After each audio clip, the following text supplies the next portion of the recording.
नमस्कार, पुन्हा एकदा नवीन व्हिडिओमध्ये तुमचं स्वागत। आजची डिश आहे 5 ते 10 मिनिटात बनणारी, तर ती आहे रवा आप्पे आणि डोसा।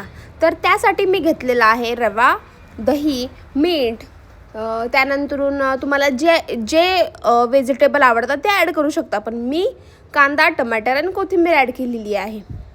1 बाय 1 डोशाच्या भांड्यामध्ये तुम्ही टाकायचं बॅटर आणि ते आप्पे तयार झालेले आहेत आणि आतून सॉफ्ट अँड बाहेरून क्रिस्पी लागतं, खायला एक नंबर लागतं।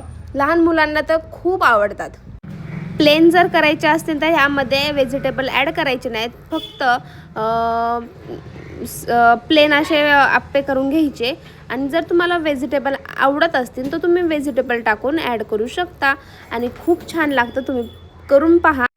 जर व्हिडिओ आवडला असेल तर सबस्क्राईब, लाईक, शेअर, कमेंट करायला विसरू नका। भेटूयात नेक्स्ट व्हिडिओमध्ये। तुमच्यासाठी मी घेऊन येईल नवीन व्हिडिओ, त्यासाठी तुम्ही माझ्या चॅनलला जॉईंट राहा अँड सपोर्ट करायला विसरू नका। आता मी डोसे तयार करते। डोसेसुद्धा सेम प्रोसेस आहे, फक्त थोडंसं पाणी टाकून पातळ असं बॅटर करून घ्यायचं आणि 1 बाय 1 तव्यावर टाकून झाकून एकदम सॉफ्ट होतं आणि खायला खूप छान लागतं। तुम्ही त्यासोबत एकतर शेंगदाण्याची चटणी किंवा खोबऱ्याची चटणी करू शकता आणि खायला एक नंबर।